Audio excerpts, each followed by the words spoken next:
Well, now I want a metal scrollwork vintage banjo wall hanging because this thing is amazing. I'm Michelle. This is my romantic tangle. The thrifting is getting better, and I regret leaving this thing behind. From a distance, I thought it was one of those vintage crafts made of old dish soap bottles and painted metallic, but no, it was really metal and it was cool. They had hometown buffet napkin dispensers, which is intriguing because there originally was a hometown buffet just a couple doors down in the strip mall.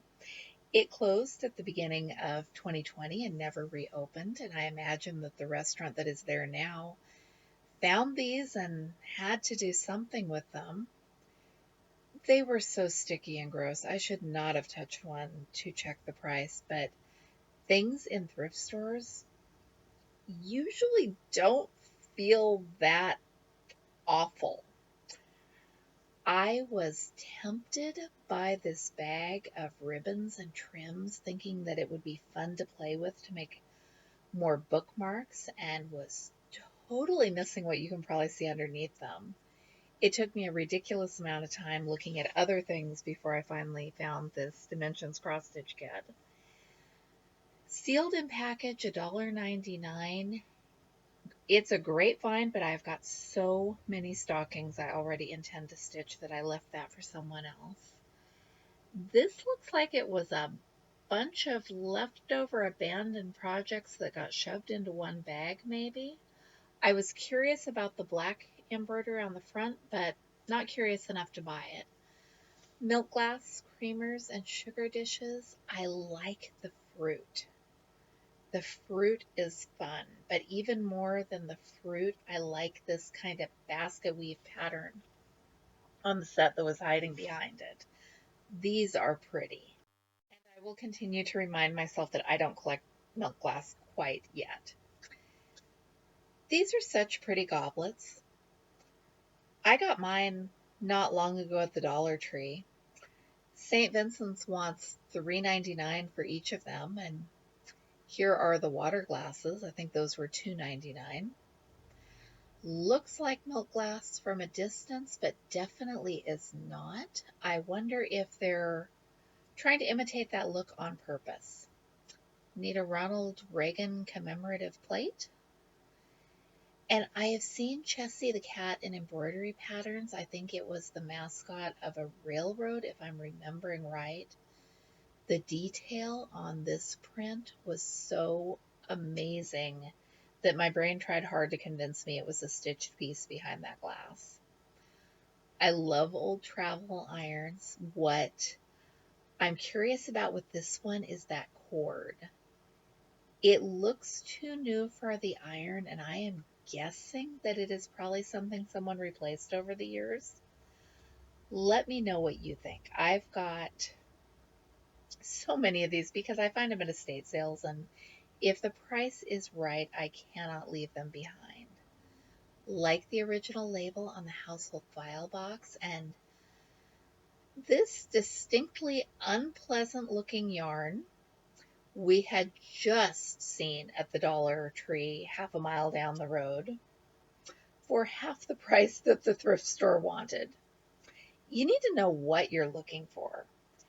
Then we headed across town to Teen Challenge, and someone had donated some of the most gorgeous furniture. I am not qualified to judge if this piece was an antique or just new and pretty, but it looks like something out of one of the Paula Vaughn scenes I love so much. This was old. This was gorgeous.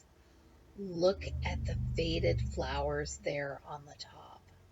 If I was furnishing a house, I could have had so much fun.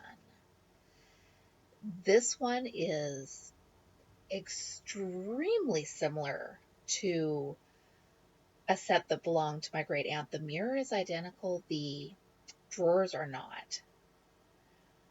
It's easier to avoid temptation when you have one almost just like it at home, even if it belongs to my eldest son and not to me. I just love old furniture. Here's another commemorative plate. I think that was somebody's coronation. I can't quite read it here. And more milk glass. Maybe I should have looked harder at that piece. No, I don't quite collect milk glass. And I definitely don't collect clocks, but this one was so pretty. I don't know if it was old or new.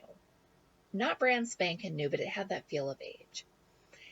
And I was about at this point in the store when I heard someone say the word dollhouse. And my ears perked up because you don't find a lot of dollhouses in thrift stores. You definitely don't find a lot of dollhouses like this in thrift stores. I love this thing. I've never seen anything like it. It is obviously something somebody made, and the lid lifts off, and there are 6 rooms.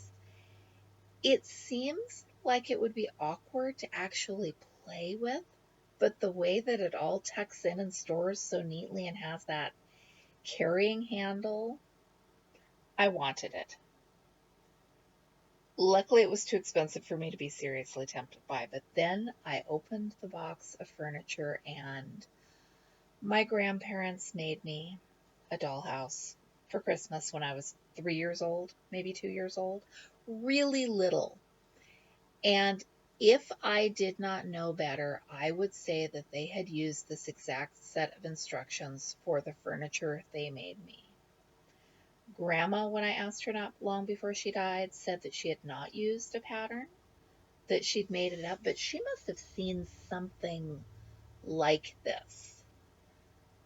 Just these are pieces of 2x4, and they've cut little grooves for the drawers and put little nail heads for the handles. I have the dollhouse they made me. The furniture is long gone, and I've been wanting to recreate it. Mine was not yellow. Mine was the shade of bright, vivid orange that would go with that yellow. I am giddy about this stuff. I love this stuff. I hope that the woman who was excited about it and said dollhouse went back for it, because this needs a good home. And after the dollhouse, it was hard to get excited about the 2 David Winter cottages I found. They were adorable. They were exactly what I am after, but they were in pretty rough shape.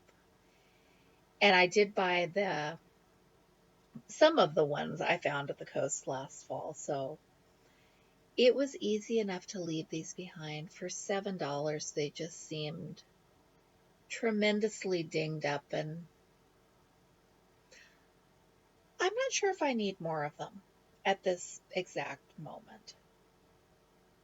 If I'd found these before I found the ones at the coast, it would have been a harder choice. I was looking at the Kleenex holder, trying to decide if someone had made that or not, completely oblivious to the hobnail milk glass. It is amazing what the camera is angled to see that I miss, but eventually I did find the milk glass. And I really like this. This is the kind of milk glass that I didn't know I was looking for. And I did not bring it home, but now I know that it exists, and maybe there will be another piece at an estate sale someday, or maybe not. I would love to know how many gazillions of that vase are out in the world. More looks like milk glass, but isn't milk glass. I wonder if it's deliberately trying to copy the look. Because if you were just going to put it on a mantle and were just after the appearance, I suppose it would be a great thing. I love this guy. He's not scrawny enough to be Ichabod Crane, but he definitely makes me think of Ichabod Crane. My daughter had taken me out to lunch for a belated birthday celebration. We went thrifting. We had an absolute blast. And I am definitely feeling better about the thrift stores after this and my last couple of trips. Thanks for watching.